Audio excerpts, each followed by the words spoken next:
அனைவருக்கும் வணக்கம். சற்றம் கிடைத்த முக்கிய அறிவிப்பின்படி மகளிர் உரிமை தொகை பிளஸ் 2 புதிய திட்டம். அடுத்த 10 நாட்களுக்குள் தமிழக மக்களுக்கு ரூபாய் 3000 முதல் 4000 வரவு வைக்கப்படும் என அறிவிக்கப்பட்டனர். அதன்படி என்ன ஒரு புதிய மாற்றங்கள், என்ன முக்கிய அறிவிப்புகள் எல்லாமே இப்ப நம்ம பிரீஃபா பார்க்கலாம்.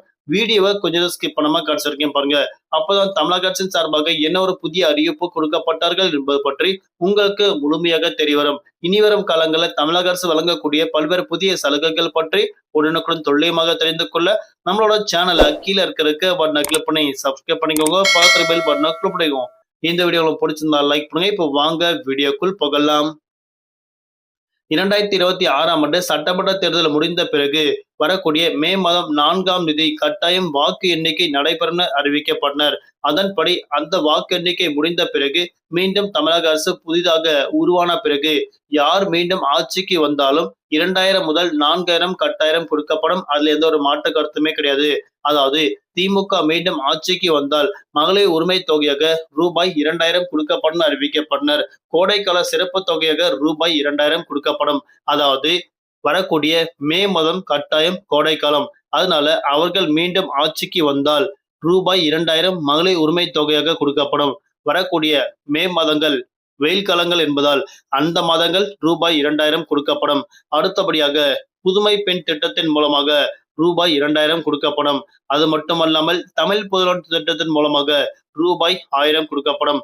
அதாவது புதுமை பெண் திட்டத்தின் மூலமாக ரூபாய் 1000ம், தமிழ் புதல்வன் திட்டத்தின் மூலமாக ரூபாய் 1000 கொடுக்கப்படும் அறிவிக்கப்பட்டனர். மொத்தமாக சேர்த்து பார்க்கும்போது 4000 ரூபாய் முதல் 6000 ரூபாய் வரை திமுக மீண்டும் ஆட்சிக்கு வந்தால் கண்டிப்பாக அடுத்த மாதம் கொடுக்கப்படும். அதுல எந்த ஒரு மாற்று கருத்துமே கிடையாது. அடுத்தபடியாக அதிமுக மீண்டும் ஆட்சிக்கு வந்தால் ஒவ்வொரு குடும்பத்திற்கும் ரூபாய் 10,000 கொடுக்கப்படும் அறிவிக்கப்பட்டனர். அடுத்தபடியாக அவர்கள் மீண்டும் கட்டாயம் ஆட்சிக்கு வந்தால் மகளிர் உரிமை தொகையாக ரூபாய் 2000 கொடுக்கப்படும் என அவர்களும் அறிவிக்கப்பட்டனர். அடுத்தபடியாக டிவிகே தலைவர் விஜய் அவர்கள் ஆட்சிக்கு வந்தால் கண்டிப்பாக ரூபாய் 2500 கொடுக்கப்படும் அறிவிக்கப்பட்டனர். ஒரு ஆண்டுக்கு மட்டுமே 6 கேஸ் சிலிண்டர் இலவசமாக விநியோகம் செய்யப்பட உள்ளதாக தற்போது அறிவிக்கப்பட்டனர். என்னதான் தமிழக அரசின் சார்பாக, அதாவது என்னதான் தேர்தல் வாக்குறுதி பல்வேறு கட்சியினர்கள் தீவிரமாக அறிவிக்கப்பட்டாலும் அவர்கள் ஆட்சிக்கு வந்தவுடன் கண்டிப்பாக இந்த திட்டங்கள் எல்லாமே நிறைவேற்றப்பட மாட்டாது.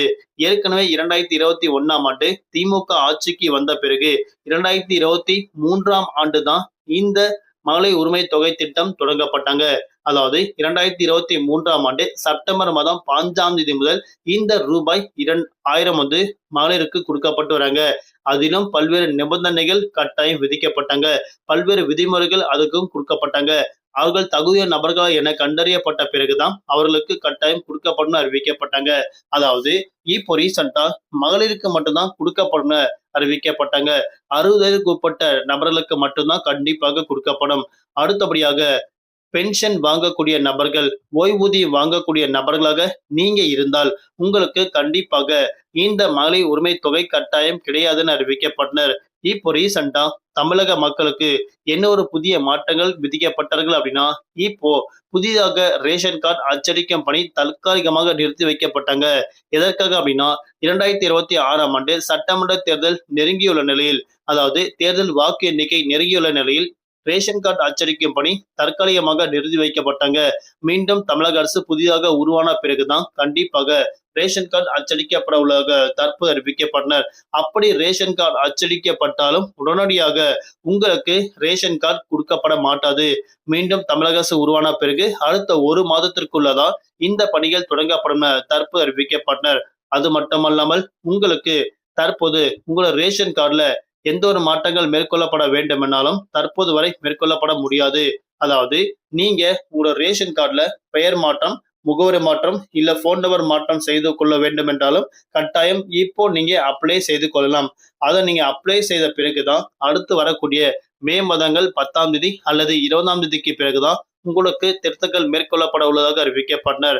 வரக்கூடிய மே மாதம் 4ஆம் தேதி வாக்கு எண்ணிக்கை நடைபெறும்.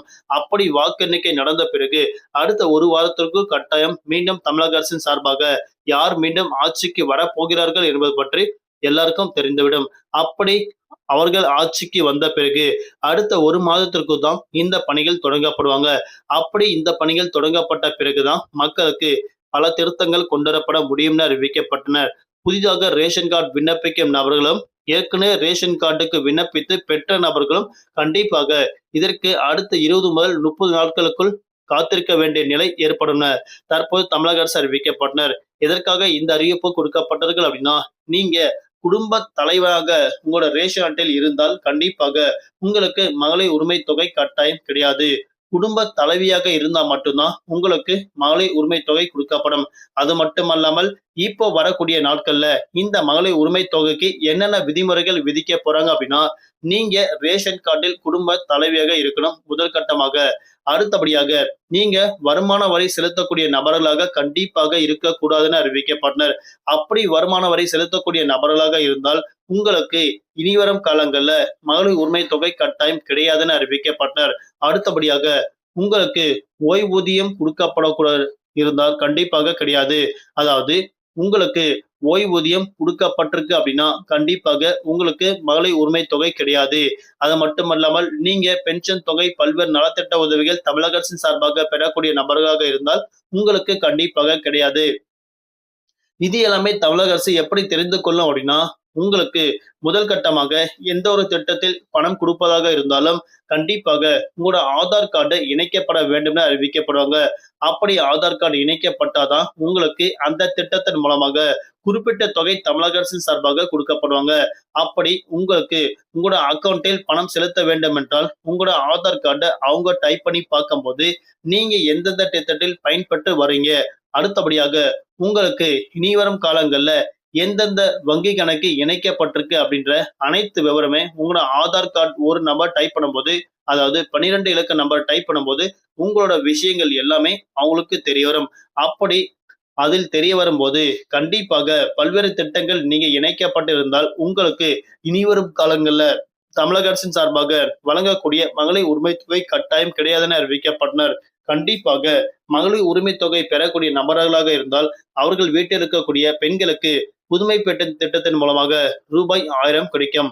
அதே போன்று அவர்கள் குடும்பத்தின் ஆண் குழந்தை இருந்தால் தமிழ் புதல்வன் திட்டத்தின் மூலமாக ரூபாய் 1000 கிடைக்கும். இது எல்லாமே சேர்த்து பார்க்கும்போது மொத்தமாக 6000 ரூபாய் அடுத்த மாதம் மே மாதம் 1ஆம் தேதி கண்டிப்பாக மீண்டும் தமிழக அரசு ஆட்சிக்கு வந்தால் உடனடியாக இந்த திட்டங்கள் கொண்டு வரப்பட்டால் 6000 ரூபாய் திமுக அரசு வந்தால் கண்டிப்பாக கொடுக்கப்படும். அது எந்த ஒரு மாற்று கருத்துமே கிடையாது. ஆனா தற்போது வரை அது கேள்விக்குரியதா இருந்துட்டு இருக்கு. யார் மீண்டும் ஆட்சிக்கு வந்தாலும் உடனடியாக இந்த திட்டங்கள் செயல்படுத்தப்பட மாட்டாது. குறிப்பிட்ட கால அவகாசம் எடுக்கப்படும் அறிவிக்கப்படுவாங்க. அப்படி குறிப்பிட்ட கால அவகாசம் முடிந்த பிறகுதான் இந்த திட்டத்தின் மூலமாக தமிழக மக்களுக்கு வங்கி கணக்கில் வரவு வைக்கப்படும். தற்போது மிக முக்கியமான அறிவிப்பு ஒன்று கொடுக்கப்பட்டனர். அது மட்டுமல்லாமல் ஆதார் அட்டையில் பல்வேறு திருத்தங்கள் பல்வேறு மாற்றங்களும் மீண்டும் கொண்டுவரப்பட உள்ளதாக தற்போது மத்திய அரசு மிக முக்கியமான அறிவிப்பு ஒன்று கொடுக்கப்பட்டனர். நன்றி, வணக்கம்.